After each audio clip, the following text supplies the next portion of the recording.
Estamos en la cuarta y última mesa de este coloquio que inició desde el martes.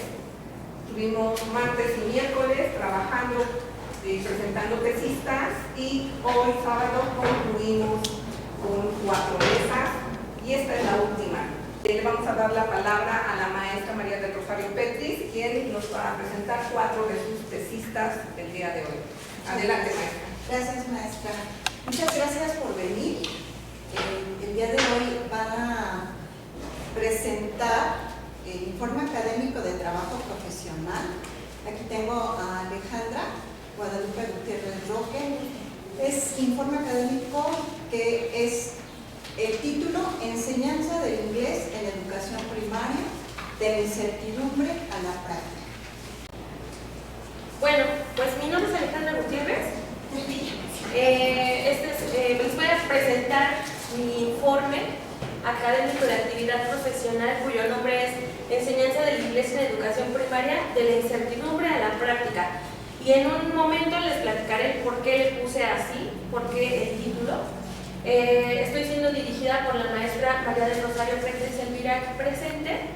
Y pues bueno, voy a cumplir 5 años de que salí de la carrera y se me había hecho un poco difícil poder llegar a este punto con mi trabajo de titulación. Entonces, bueno, elegí esta modalidad porque con base en mi experiencia, pues consideré que es la mejor vía en este momento para la titulación. Por favor, maestra. Bueno, les quiero platicar acerca del contexto. El contexto en el cual se desarrolla mi práctica, que es una práctica docente. Yo soy maestra de inglés desde hace algunos años, ya varios años, más de 10 años, y estoy trabajando en la SEP desde hace 10 años justamente, bajo, o más bien dentro del marco del Programa Nacional de Inglés, que está implementado a nivel nacional en todas las escuelas públicas, no en todas, en las escuelas públicas de nivel básico, de educación básica, y se supondría que está articulado de preescolar a secundaria. La escuela primaria Martín Torres Padilla es el lugar en donde yo trabajo, está ubicada en Tlalpan. Es pues una escuela de jornada ampliada, por eso tiene inglés. Solamente cuentan con el programa aquellas escuelas que tienen un horario ampliado, bueno, se llama jornada ampliada, que es de las 8 a las 2:30 de la tarde o de las 8 a las 4:30 en tiempo completo. Sin embargo, las escuelas de horario regular, que son de 8 a 12:30, no tienen el Programa Nacional de Inglés. Y esto, bueno, tiene sus posteriores consecuencias. El problema a partir del cual, el problema que vi, o varios problemas que he enfrentado, que son el punto de partida de este informe, pues son estos principalmente. Falta un currículo claro. A lo largo de mi experiencia dentro de la SEP, cuando entré había una propuesta curricular, posteriormente la quitaron por el cambio de, bueno, por ¿cómo se llama? La reforma educativa. Y después pusieron otro, pero nunca nos dieron unas indicaciones claras de qué teníamos que hacer, cómo se iba a implementar, ni nada. Entonces el currículum siempre ha sido algo un poco nublado. También hay un desfase entre el nivel de los estudiantes y los materiales disponibles. Aparte de que los libros de texto siempre llegan tarde en inglés, los de inglés, también pasa que los alumnos saben muy poquito, saben hello, por ejemplo, y quisieran que se les enseñe a hablar en pasado o que digan sus experiencias en futuro, cosas así que son muy evidentes y que no permiten que haya no había, bueno, al menos en mi caso, una enseñanza y un aprendizaje para los alumnos pues que fuera significativo. Simplemente era cumplir con lo que se decía y ya si aprendieron algo bueno, y si no aprendieron, pues ni modo. También falta un seguimiento y una capacitación docente. Desde hace varios años no ha habido capacitación docente, hasta recientemente, pero por casi 9 años que yo llevaba ya en la SEP, nunca se me dio capacitación, nunca se me vino a supervisar, nunca se me dio como un seguimiento de cómo vas, qué está pasando. Y bueno, propósito. El propósito de este informe es sistematizar la experiencia docente para analizar las estrategias que he implementado frente a estas condiciones que acabo de mencionar. Siguiente, por favor, maestra. La metodología que voy a ocupar, o que estoy ocupando más bien, pues es bajo un enfoque cualitativo. La estrategia metodológica es la sistematización de experiencias que propone este autor, que es Oscar Jara Holiday, y que está en 5 tiempos. Bueno, él propone estos 5 tiempos. El punto de partida, que es identificar el problema. Después, hacer las preguntas de inicio, es decir, por ejemplo, ¿qué está pasando? ¿Por qué el programa, qué tiene el programa de inglés que no está funcionando en este sentido? ¿Qué estrategias puedo ocupar o qué estrategias he utilizado para, entonces, hacerse las preguntas de inicio? Luego, recuperar la secuencia de la experiencia, es decir, ¿qué he hecho? Para después poder reflexionar, hacer un análisis profundo de todas esas experiencias que quiero presentar y finalmente poder realizar las conclusiones y poder compartir qué es lo que encontré. Gracias, maestra. Bueno, antes de seguir con el capítulo, ahora les explico por qué se llama de la incertidumbre a la práctica. El título de mi proyecto o de mi informe es justamente por esto, porque como yo lo llamaré de la nada, es como, da clases de inglés. ¿Y cómo le hago? Pues como puedas, ¿no? O sea, ni siquiera hay una respuesta. Entonces, por eso es que tiene este título mi informe académico. Ahora sí, el contenido del capítulo 1 pues es el marco teórico. Quise darle un respaldo teórico a todas estas pues, estrategias que yo he ocupado a lo largo de mi práctica docente. Y en la primera parte pues quise poner algunas perspectivas teóricas sobre el desarrollo infantil en la edad escolar, que es esta edad de los 7 a los 11 años, de los 6 a los 11 años, así se le llama la edad escolar. Y mis principales referentes en esta parte pues son Piaget, para dar como un contexto o una base en cuanto a desarrollo cognitivo, específicamente en cuanto a la etapa del... ya se me olvida, se llama las operaciones concretas, esta etapa, que abarca esta edad. Y Vygotsky, que es,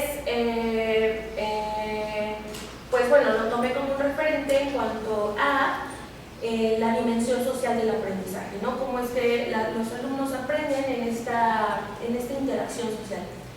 Posteriormente hablo de la práctica docente. Aquí abarco a Oswald, que es quien me ayuda en este caso, lo estoy tomando como un referente con su teoría del aprendizaje significativo, porque el docente juega un papel muy importante al poder dar las herramientas para que el alumno pueda ocuparlas y apropiarse del aprendizaje. Y también ocupo a Schön, que es un teórico que plantea que el docente tiene que estar constantemente haciendo una reflexión en su práctica para poder hacer ajustes, porque el lugar en el que nosotros trabajamos es incierto, es un lugar conflictivo, es un lugar inestable. Entonces, constantemente tenemos que estar preguntándonos qué estoy haciendo, por qué lo estoy haciendo, qué puedo ajustar para mejorar. Y finalmente pongo la enseñanza del inglés en edad escolar. Aquí tengo como referente a un teórico que se llama Krashen, que es Donald, ¿no es cierto? Perdón, Brian Krashen, he olvidado el nombre. Y él propone pues diferentes hipótesis que tienen que ver con cómo se aprende el inglés en esta edad, o en una edad joven, ¿no? En los niños. Gracias, maestra. Posteriormente abarca el capítulo 2, que habla del PRONI, el Programa Nacional de Inglés, que es el que ya les había comentado. Y aquí pues hablo del PRONI, de su historia, las evaluaciones que se le han hecho, las condiciones en las que se encuentra. Siguiente, por favor, maestra. El capítulo 3 empieza la sistematización de las experiencias, es el más fuerte hasta ahorita, y aquí, de la metodología de Jara, yo tomo en cuenta los 3 primeros pasos o los 3 primeros tiempos, que es el punto de partida, hacerme las preguntas y recuperar las experiencias. Y ahí es donde estoy redactando justamente en este momento estas experiencias. Y por último, en el capítulo 4, abarco el análisis de esas experiencias, es donde voy a hacer esta reflexión profunda, sacar las conclusiones y poder hacer esa conexión con el marco teórico, con esas ideas que he puesto en el marco teórico para poder hacer finalmente unas conclusiones. Entonces, bueno, en cuanto al asesoramiento que he recibido, pues la verdad es que ha sido muy bueno en cuanto a la orientación, la delimitación de mi tema, en muchos sentidos. También la retroalimentación para la redacción del informe ha sido, la verdad, muy útil por parte de la maestra Petris, el acompañamiento en la toma de decisiones, y también esta propuesta que me hizo del cronograma fue muy bueno para mí porque he logrado hacer todo esto, organizar mi tiempo, avanzar por etapas, fijarme metas y tomar mayor compromiso al tener un calendario en el cual yo pongo qué he hecho y cómo lo voy haciendo.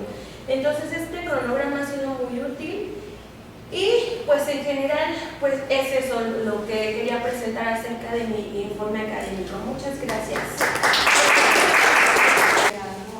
Alejandra, en relación a lo que acaba de presentar, ¿algún comentario, alguna pregunta?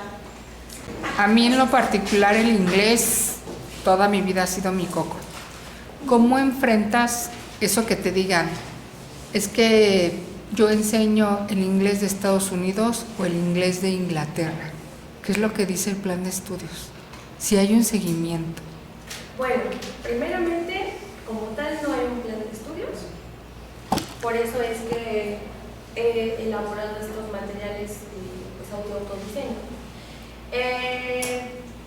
No podemos enseñar inglés británico ni inglés americano porque nosotros somos mexicanas.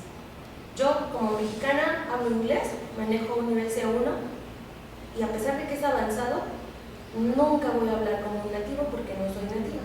Yo voy a enseñar un inglés académico. Y entonces yo nunca enfoco esa parte para poder enseñar. Es más, honestamente, en primaria he llegado solamente hasta hablar de qué hice ayer. Jamás he llegado avanzado o algo así. La verdad es que ni siquiera se hace necesario en este sentido. Ah, ok. Muchas gracias. Espero haber respondido su pregunta. Sí, gracias. ¿Alguien más quiere? Bueno, yo nada más quiero felicitarte. ¿Qué puedo decir si estoy siendo quien está acompañando en este proceso a Alejandra?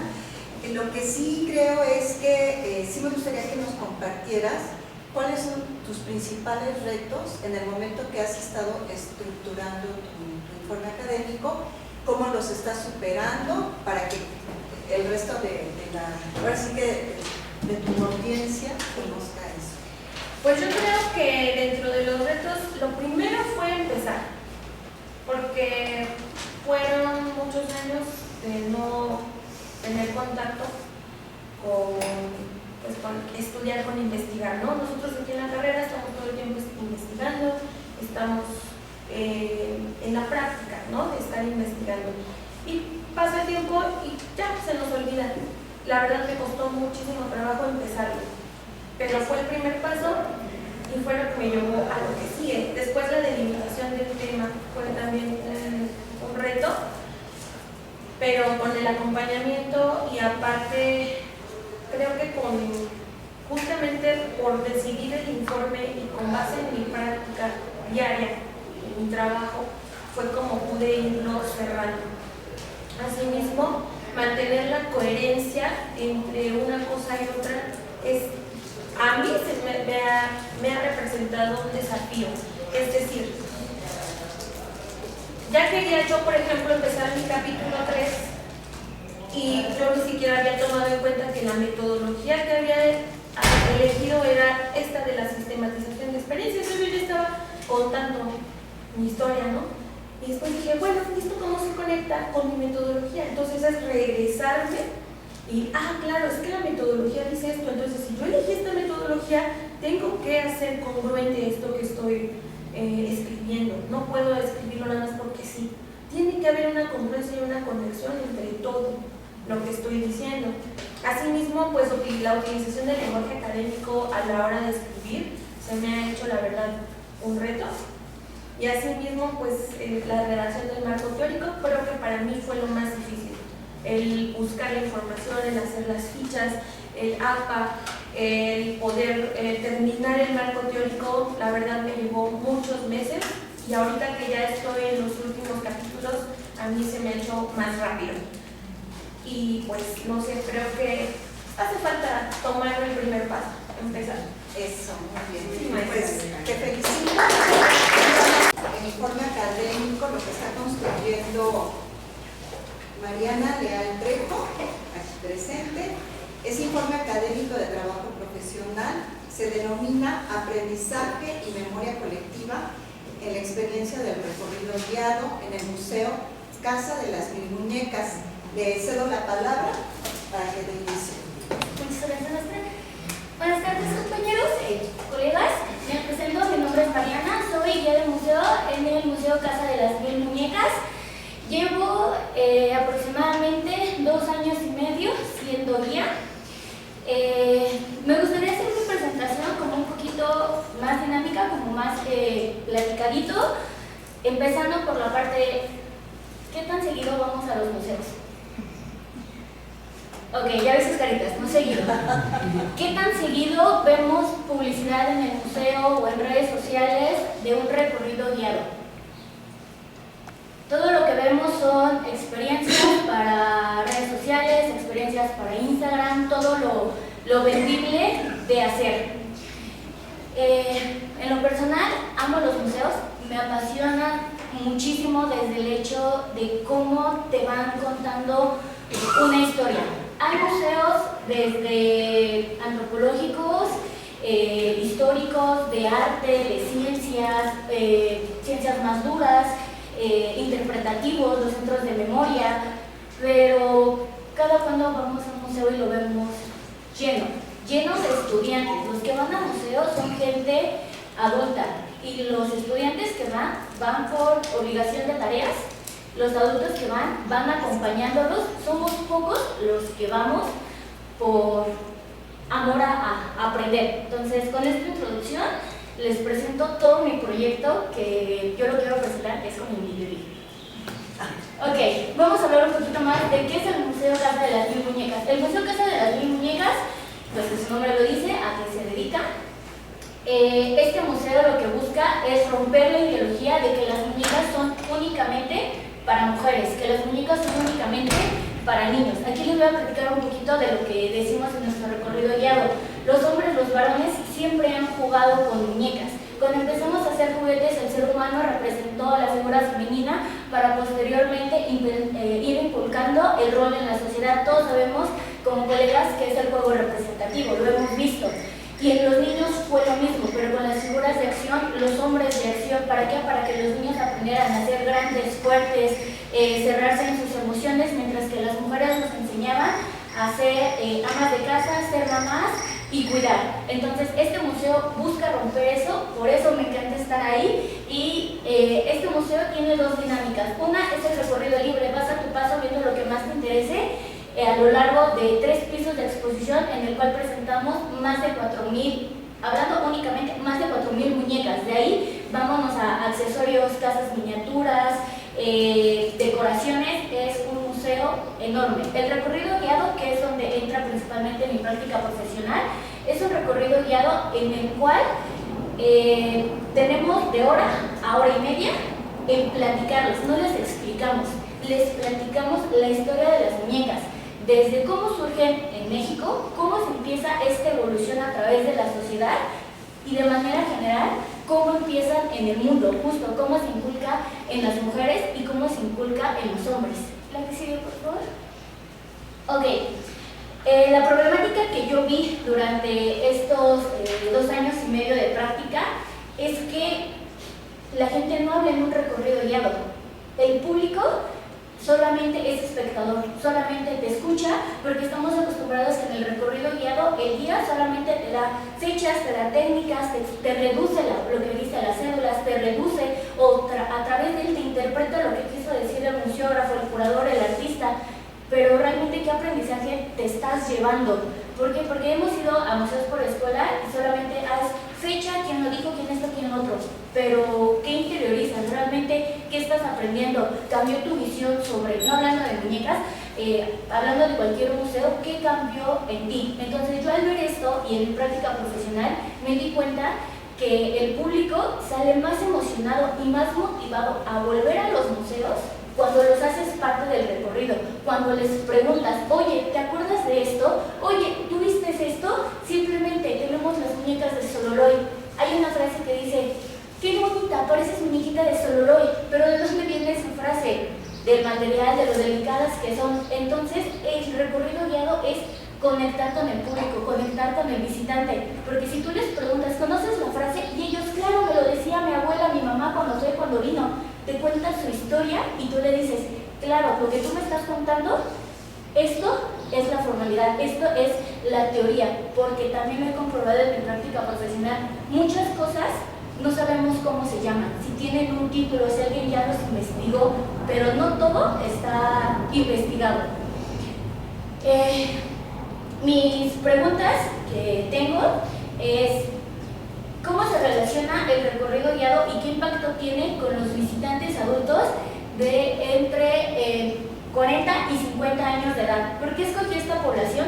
Porque esta población es la que le nace hablar de sus recuerdos. En este museo tenemos muchas líneas del tiempo, tanto de muñecas, tanto de accesorios, tanto de cómo han cambiado simplemente las recámaras, los dormitorios en nuestras casas, y esta población es la que constantemente está hablando, constantemente te está contando sus vivencias. Si no recuerdan su infancia, recuerdan la infancia de sus hijos. Si no recuerdan la infancia de sus hijos, recuerdan todo lo que sus abuelos, lo que sus tías les platicaban. Y con esa información que te dan los visitantes, tú vas hilando toda la información formal que tiene el museo. La importancia que le doy a esto es incentivar el recorrido guiado. Incentivar el recorrido guiado, ¿por qué? Porque como pedagogos tenemos todas las herramientas para transmitir conocimiento, para hacerlo digerible, para hacerlo comprensible para todo público, porque no es el mismo lenguaje que vas a ocupar con un adulto mayor que viene con su familia al lenguaje que vas a ocupar con una mamá que viene con 3 niños. ¿De quién necesitas retener la atención? De los niños. Si vienes con adultos mayores, ¿de quién necesitas retener la atención? De ellos. Y ha habido veces en que puede salir un recorrido guiado de 2 personas o puede ser un recorrido guiado de 50, que con 50 ustedes dirán, ¿cómo retienes a la gente? Es más sencillo de lo que creen. Puedes retener durante 1 hora a 50 personas fascinados con lo que les estás contando. ¿Por qué? Porque los estás haciendo parte de. ¿Y tú qué opinas? No preguntas de manera general, ¿qué piensan? No, oye, ¿tú te acuerdas de esto? Oye, ¿tú sabes qué es esto? Oye, ¿tú lo has visto? Y cuando ellos hacen toda esa dinámica, no sienten que llevamos 1 hora y media en un museo. ¿La sigue, por favor? Ok, ahorita sí vamos a entrar a la parte conceptual. Pedagogía museística. Es la ciencia que ocupa a los museos como herramienta educativa. Esta se relaciona con la educación no formal. La educación no formal es aquella educación que recibimos de manera estructurada, la cual no nos da un grado académico. Memoria colectiva. La memoria colectiva es aquella memoria, aquellos recuerdos, me suena redundante, de un grupo de personas. Un evento lo podemos recordar de distintas maneras, desde nuestra propia perspectiva. Simplemente vámonos al ejemplo más sencillo, que es Barbie. Los jóvenes ubican a Barbie por la película, las más grandes ubicamos a Barbie porque crecimos con ellas, pero sin mayor contexto. De ahí viene la educación no formal. La no formal es aquellos conocimientos que vamos generando en nuestro día a día, simplemente cómo usar el metro, cómo seguir una indicación. No es algo formal, no es algo estructurado, pero es un aprendizaje que nos llevamos día a día. El recorrido guiado es la herramienta educativa para transmitir la información que tiene un museo. Las emociones todo el tiempo están presentes. Las emociones las podemos definir como los estados físicos y biológicos que se generan en una persona. El guía del museo, pues somos los expertos del museo que brindamos las herramientas para que todo sea más comprensible para el visitante. Y la exposición, pues es la sala en la que nos encontramos, lo que intentamos transmitir. Y bueno, aquí esto lo voy a ocupar para 2 cosas. capítulos, en los cuales los 3 primeros son todos estos conceptos que les acabo de explicar, ya de manera sustentada, ya no solo desde lo vivencial. Y mi cronograma. Lo tengo dividido en revisión de bibliografía, redacción, asesoría y correcciones. El cronograma me ha servido demasiado para no divagar. Ahora hago esto, ahora hago lo otro, ahora que sigue. Simplemente una semana completa es para revisar referencias, descartar, ver qué me es útil para uno o más capítulos. La redacción, si en un día redactas media página, está bien, sabes que es una página bien sustentada con la que te sientes cómodo. La asesoría, ponerte en contacto con tu asesor, revisar detalles y pues como estás seguro de lo que estás presentando, no necesitas tantos días desde mi perspectiva para hacer una corrección que sean únicamente detalles. Y por último, mis referencias, que son las principales para toda la parte conceptual que les presenté. Y muchas gracias, compañeros. Yo sí. ¿Dónde se encuentra tu museo? Sí. Ok, el Museo Casa de las Mil Muñecas se encuentra en Avenida Chapultepec, número 420. Para mayor referencia, está a 2 calles de Metro Sevilla, como si se regresaran a Glorieta de los Insurgentes.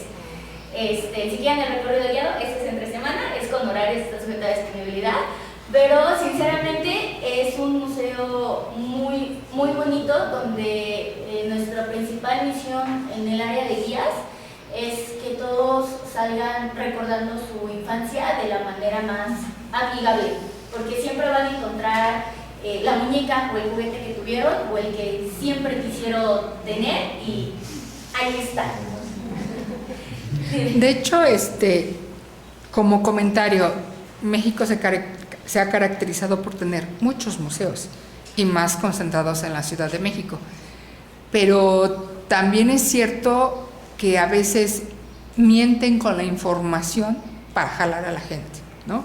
Y para dónde entra aquí la ética.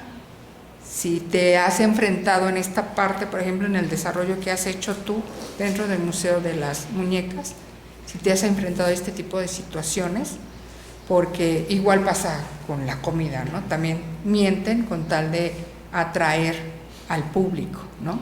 Sinceramente sí, y nos damos cuenta de toda esta farsa con INEGI. INEGI cada año llega con un bonche de cuestionarios a los museos. Llénalos. No te supervisan, te dan una capacitación de 10 minutos si le entendiste bien, si no, no, de cómo llenar el cuadernillo. Y son preguntas meramente estadísticas, son preguntas meramente cerradas. ¿Cómo te enteraste del museo? Redes sociales, lo vi, esto. Del 1 al 10, ¿cuánto le pones? 10. ¿Cumplió tus expectativas? Sí.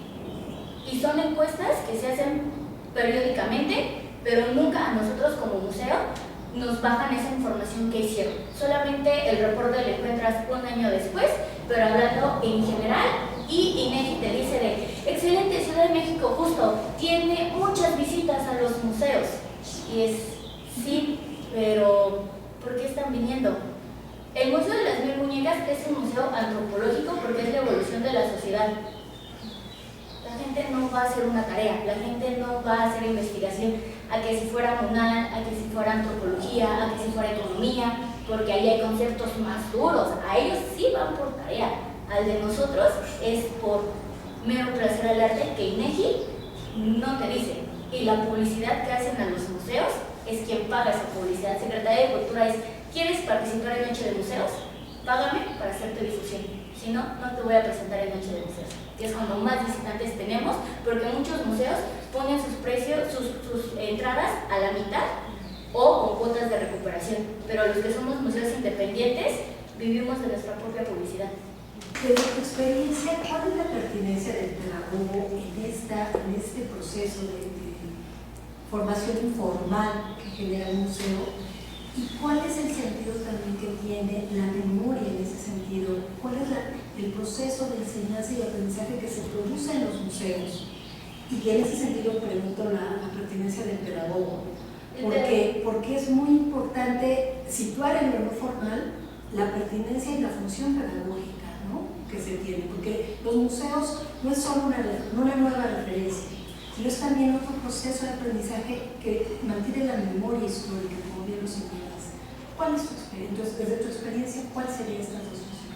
El pedagogo, desgraciadamente, en muchas áreas está infravalorado, porque en los museos buscan antropólogos, buscan historiadores, curadores.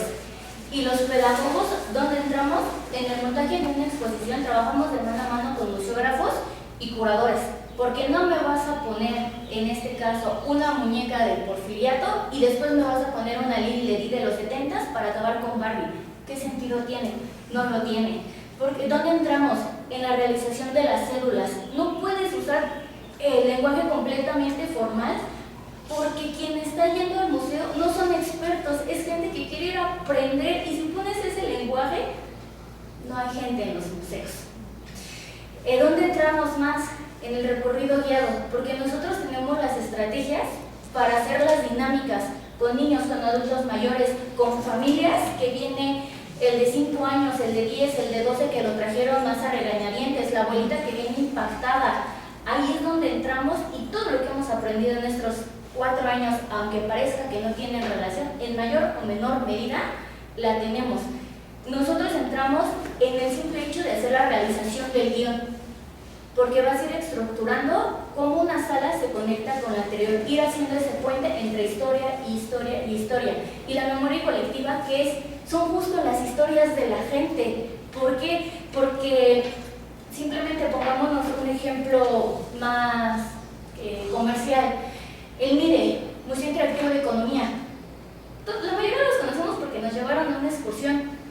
Pero ¿qué aprendes de economía? Hice mi billete. Pero nadie te platica de, oye, ¿tú has visto un billete? ¿Ves qué dibujitos tiene? Y ahí entra la memoria. En las muñecas, simplemente, los materiales. Oye, ¿tu muñeca de qué materiales? Pues creo que es esa. No, mira, es porque nació cuando aquí y nació cuando acá, porque en el recorrido guiado existe el recorrido guiado, que es únicamente formal, de dar datos, fechas, tecnicismos, y el cuentado, donde es justo, construyes el conocimiento a partir de una historia, y aquí es desde la historia de tus visitantes, porque ellos son los que te dan las herramientas para mantenerlos todo el tiempo interesados, haciendo dinámicas, jugando, y no se dan cuenta que llevan 1 hora y media, 2 horas en un museo.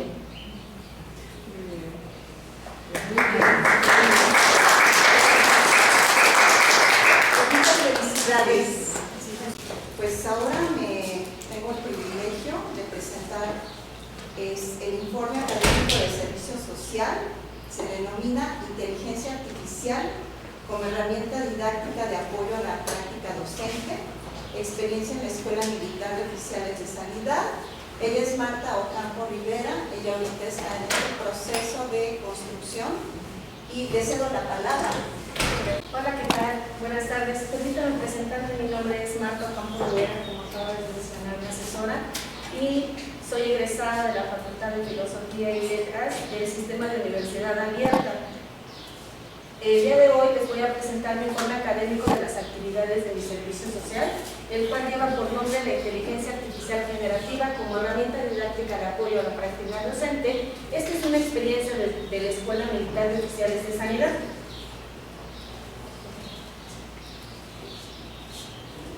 Bueno, yo estuve haciendo mi servicio social en la Escuela Militar de Oficiales de Sanidad, que está ubicado en Lomas de Sotelo, Miguel Hidalgo, de la Ciudad de México, para cumplir mis 480 horas que me piden como requisito para titularme. Mi intención en esta ocasión de relatarles las actividades es integrar estrategias tradicionales con herramientas de inteligencia artificial generativa para reducir la carga de trabajo del docente y dinamizar las clases. Esto porque yo observé ciertos problemas durante mi estancia en mi servicio social, los cuales les voy a comentar posteriormente. En este me planteo como objetivo general dar cuenta de las actividades que realicé dentro del servicio social, así como analizar las estrategias didácticas de los docentes que ellos utilizaron para hacer su organización y planeación y dar su clase. Asimismo, después, estructurar las estrategias didácticas con base en la inteligencia artificial generativa como apoyo tecnológico para integrar las estrategias didácticas a partir de la consideración de las dificultades que yo observé y que se pudieran aplicar en el aula. Bueno, primero que nada quiero explicarles que hay dos formas importantes de identificar a la EMOS, a través de su visión y su misión. ¿Qué es lo que pretende con la misión? Es ser una institución líder y a la vanguardia de educación médica y técnica de las Fuerzas Armadas. Y como misión, lo que pretende es formar oficiales de sanidad líderes en salud pública y atención prehospitalaria. La EMOS tiene un enfoque educativo. Este parte de una metodología didáctica que está basada en las competencias. ¿Qué es lo que pretende la metodología de las competencias? Capacitar a los alumnos para que desarrollen conocimientos, habilidades y valores éticos. Asimismo, este parte también para darles una formación integral militar, diagnóstica y además de valores. Bueno, durante mi estancia en el servicio social, tuve que hacer intervenciones pedagógicas desde el primer día que nosotros nos presentamos. ¿Cómo lo realizamos? Nos presentan expedientes a nosotros en donde a los alumnos se les hace el examen diagnósticos para saber qué tipo de conocimiento tienen los alumnos, cómo vienen, cómo ellos están preparados para presentarse a la universidad. Dentro de esto yo observé ¿qué se debería de hacer? Nosotros tenemos que justificar las actividades para entonces brindarle a los alumnos estrategias didácticas que vayan acorde a su estilo de aprendizaje como lo requiere la EMOS. La EMOS se enfoca en un modelo educativo que parte acerca del modelo BARC. ¿Qué es lo que pretende? Saber si el alumno es visual, saber si el alumno es sinestésico o si es auditivo. Nosotros, como pedagogos, ¿cuál es nuestra función? Bueno, pues visualizar toda esa información y entonces estructurar una planeación de las estrategias o habilidades o metodologías que el alumno tiene que adquirir. No nada más lo podemos dar así, sino tenemos que basarnos en su expediente. ¿Qué es lo que encontré después de hacer todo este tipo de intervención? Bueno, yo encontré que el problema está en que los discentes presentan deficiencias en conocimientos básicos. Muchos de ellos no tienen los conocimientos y las habilidades para poder aprender lo que solicita la EMOS. Posteriormente, hay faltas de estrategia de estudio. Los docentes, lamentablemente, tienen mucha carga de trabajo. Entonces, ¿qué es lo que pasa? Que no puedo atender a 50 alumnos al mismo tiempo y darle una retroalimentación personalizada porque no se puede, me gana el tiempo. Luego, los alumnos, debido a tantas actividades que tienen que realizar, se duermen. Están en el salón de clases y el docente está bla con la educación tradicional que se emplea en la EMOS. Lamentablemente el cansancio los mata. Están contra reloj. Ellos tienen actividades programadas durante todo el día. Lamentablemente ellos están 24/5, o sea, todas las 24 horas, a pesar de decir que el alumno tiene que descansar, ese tiempo que tiene para descansar lo ocupan para estudiar. No hay opciones. Luego, ¿qué provoca eso? Que haya postergación de actividades. Mañana lo hago, híjole, hoy me ganó el tiempo, ni modo, lo paso para pasado mañana. ¿Y qué pasa? Presento examen, no tengo los conocimientos, no estudié y repruebo. También vi que había clases tradicionales poco dinámicas. Eso afecta muchísimo. Ya no podemos continuar con las clases tradicionales.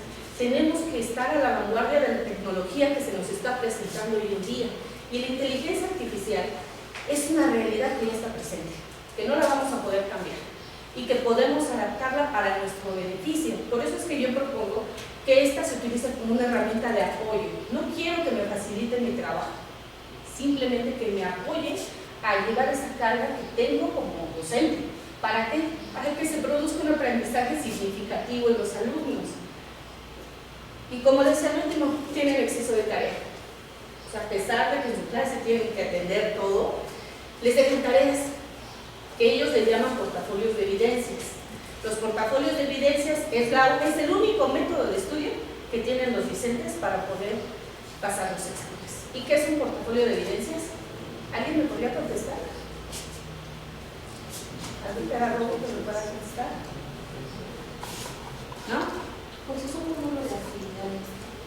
durante el proceso de enseñanza.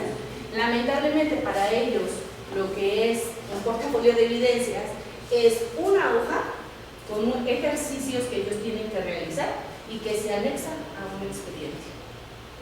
No les sirve. Necesitamos otro tipo de estrategias que ayuden al alumno a aprender. Por lo que nos surge esta pregunta: ¿el socioconstructivismo y el aprendizaje significativo pueden respaldar el uso de la inteligencia artificial como herramienta didáctica?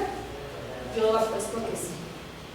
Desde el socioconstructivismo, la inteligencia artificial generativa permite ser otro mediador que pueda potenciar la zona de desarrollo próximo del discente. Y en el aprendizaje significativo, permite que el discente utilice o vincule esos conceptos complejos con la inteligencia artificial generativa para que él pueda retener y se le fijen esos conocimientos y no se les olvide. ¿Cuál es la intención de aprender algo? ¿Alguien me puede decir? Desarrollar nuevas habilidades. Exacto, pero lo importante es retenerlo, para que después, cuando me lleguen aprendizajes nuevos, se integren con los que yo ya tenía y entonces venga el aprendizaje significativo, que en el caso de los militares es indispensable. No puedo yo llegar y decir que voy a capacitar a un alumno porque no quiero formar un líder. Eso es lo que me está diciendo su misión de la institución. Quiero formar un líder. ¿Cómo lo voy a formar si está saliendo en blanco? No tienen conocimientos fijos, que estos me puedan ayudar a que cuando el alumno esté estabilizando a un paciente, se le muera. O lamentablemente no lo logre estabilizar y pierda la pierna, pierda el brazo, haya un derrame, ¿cierto? Entonces, ¿qué necesitamos? Quitar ese poquito de sobrecarga que tenemos, pero ayudarlo, esa tecnología, adentrarla, capacitarnos como docentes para poderlo aplicar a favor de los alumnos, ¿no? Y lograr ese aprendizaje significativo. Como tal, mi propuesta es esa. Y existen los que son los modelos de sintonía fina, llamados EdGPT, entrenados específicamente para la educación. Yo me permití en mi trabajo mostrar que ChatGPT, Mistral Chat, Gemini, Microsoft Copilot y Claude son unos de ellos. ¿Qué me van a ayudar a hacer? Me van a ayudar a que explique, retroalimente y guíe al alumno. No que me resuelva mi trabajo, porque va a ser el docente el que le dé los prompts o las órdenes, las instrucciones a la máquina para que me diga: ayúdame a crear nuevo material didáctico, a crear nuevas estrategias dinámicas en clase, a hacer juegos que puedan ayudarme a que se adueñen del concepto que yo quiero enseñar o del tema que yo quiero enseñar, y así lograré el aprendizaje en el alumno. Por último, no nos debemos de olvidar que la ética está por encima de todo. Si nosotros leemos un libro, nosotros le debemos de dar crédito a las palabras de ese autor, ¿cierto? Bueno, pues nosotros le debemos también de dar crédito a la IA. ¿Cómo se hace? La IA también se cita.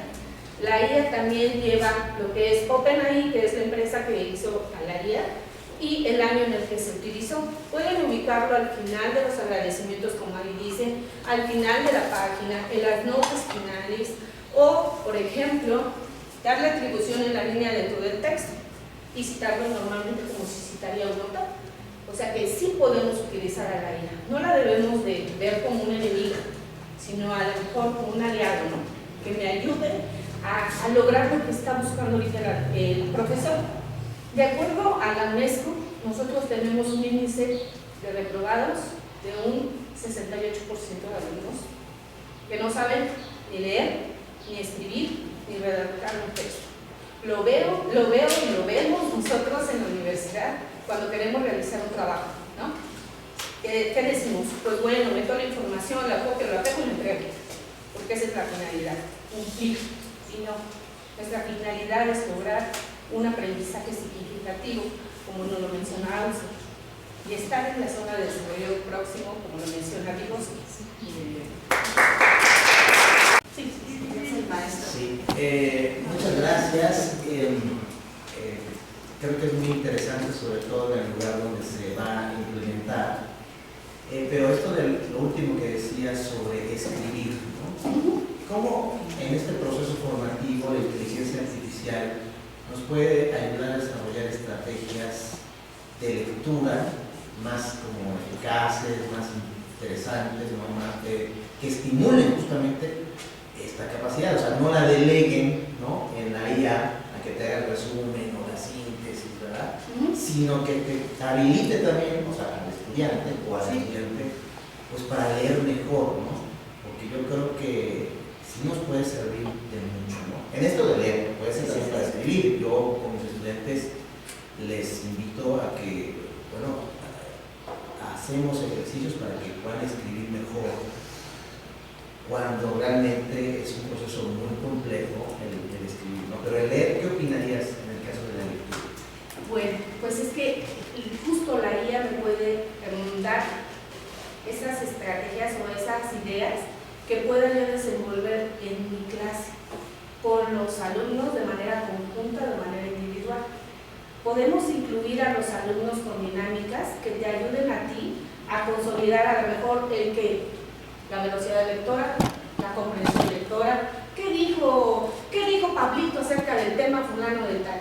Ah, no, pues yo digo que el perro se comió una manzana, ¿sí? Entonces, como docentes a veces nuestra carga, que está así, es mucha, se nos van a veces las ideas, pero si yo ya llevo una planeación en específico, una propuesta de trabajo, una interacción con mis alumnos, a través de dinámicas ellos pueden aprender. Hay que incluirlos, hay que dinamizarlos para que ellos puedan obtener ese aprendizaje.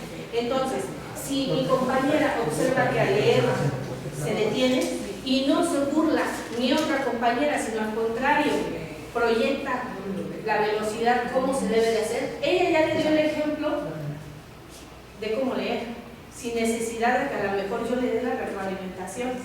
El juego les va a proporcionar esa retroalimentación. Por eso yo creo que la IA es una herramienta que no va a desplazar al docente, no, sino lo va a apoyar para realizar sus clases. Muchas gracias. Presentar Vecina se denomina intervención pedagógica para la reinserción social. El caso del Centro Femenil de Reinserción Social Santa Marta Catitla. Les presento a Brandon Tirado Montes. Les cedo la palabra para que dé inicio. Bueno, buenas tardes, mi nombre es Brandon. Quiero empezar con una frase de una filósofa francesa llamada Hannah Arendt, que dice: no se trata de negar lo que se hizo, sino reconocer que el sujeto no se agota en su pasado. ¿Por qué quiero empezar con esto? Porque muchos creemos que las personas que cometieron algún delito van a ser delincuentes para siempre y tenemos ese estigma de son malas personas y todo esto. Y esta tesina busca justamente eso. Hannah Arendt nos da un concepto que se llama natalidad. Desde lo biológico nacemos una sola vez, ¿no? Desde lo filosófico podemos nacer cada vez que tenemos la oportunidad de hacer algo nuevo. Y yo lo que quiero como pedagogo es que pues les brindemos a estas personas la oportunidad de tener una vida plena fuera de. Y bueno, la justificación.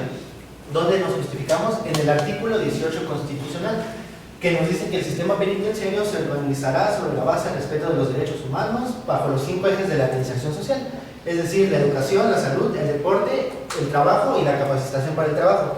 Pero ¿dónde está el problema? El problema nace desde que nosotros tenemos una visión de, bueno, se llaman centros de reinserción social, pero los conocemos a veces como reclusorios.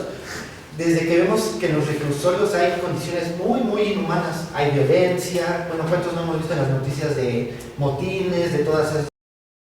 Y eso genera la duda, ¿por qué si el papel dice que tienes que llevar un proceso ético, no lo llevas? Y cómo eso afecta directamente al proceso de reinserción social de las PP, personas privadas de la libertad. La problemática era la que les decía, eso. Sin embargo, cuando se trata de una pena privativa de libertad, el desarrollo de los centros en muchas ocasiones no presenta las condiciones y los resultados que pretende la ciencia penal. ¿Por qué? En esta tesina queremos descubrir el por qué. Entonces, preguntas de investigación. La pregunta principal va a ser, ¿por qué a pesar de la normativa vigente y de las intenciones institucionales orientadas a garantizar el derecho a la educación y la reinserción social, persisten problemáticas educativas como la falta de acceso, permanencia y calidad de los programas educativos en los centros de reinserción social?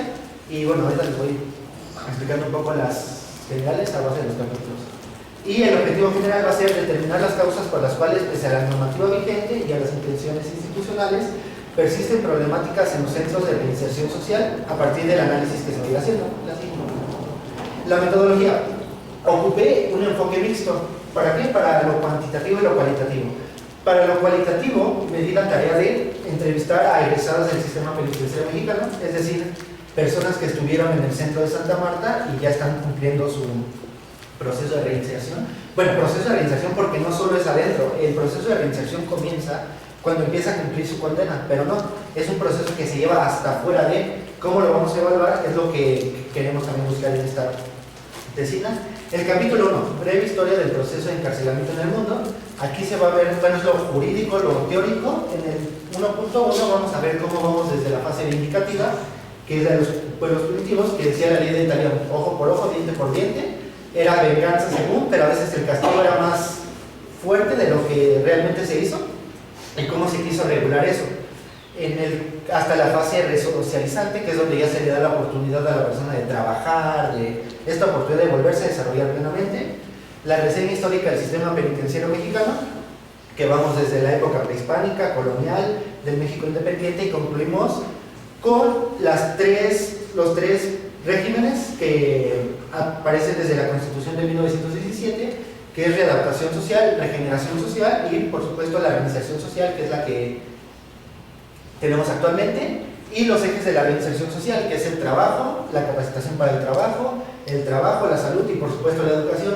Un error que yo vi es que los centros penitenciarios tienen a la educación como únicamente lo académico, o sea, te doy un programa de secundaria y ya estoy cumpliendo con mi parte de educación, pero sabemos que a final de cuentas el grado educativo de una persona no es necesariamente igual a su grado académico. Es un análisis que queremos hacer también y cómo podemos ver eso. En el capítulo 2 se va a analizar específicamente el caso del centro femenil, desde el espacio escolar que hay, las computadoras que les ofrecen, los salones y todo eso, los programas académicos, empezando por el nivel básico que es el INEA, hay alfabetización, primaria y secundaria, luego vamos a la prepa, por parte del Colbach y la SEP, y incluso hay programas universitarios para ellos por parte de la Universidad Autónoma de la Ciudad de México.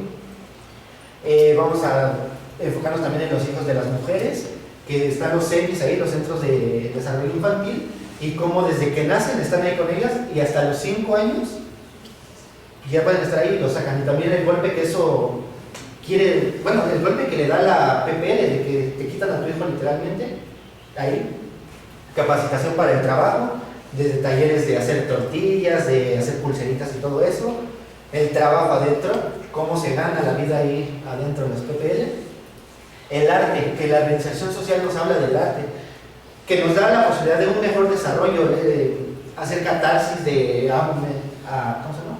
Por ejemplo, en obras de teatro, en talleres de poesía, en todo eso, que a lo mejor a veces no vemos, pero que son muy importantes en el desarrollo, el deporte, cómo genera buenos hábitos de disciplina, de todo eso, y el papel del pedagogo dentro del centro femenino, porque tenemos la idea, como lo decía, como nos reducen a lo académico a veces, tenemos la idea de que nuestro papel está dentro es solo dar clases, cuando no, obviamente tenemos que hacer un proceso consciente para cuando salga la persona, pues tenga esas habilidades, esa capacidad de actuar de forma, no lo que establece la ley, porque la ley suele evaluar de, ok, hay buena reinserción social si no hay reincidencia, pero eso es una limitante muy grande, ok, puede que no haya reincidencia, pero por miedo, y no queremos eso, queremos que no haya reincidencia por un proceso consciente, porque la persona esté llevando a cabo una vida digna, una vida plena, de acuerdo a sus intereses y todo eso.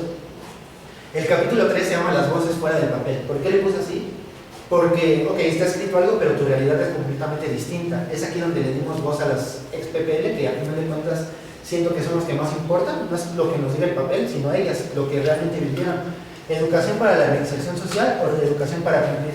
Te estoy dando una educación de calidad, te estoy dando un proceso de calidad, o solamente para en lo administrativo decir, ok, te estoy dando programas académicos y eso, pero realmente te estoy dando un acompañamiento. Por ejemplo, Me decía una ex PPL que, ¿cómo se llama?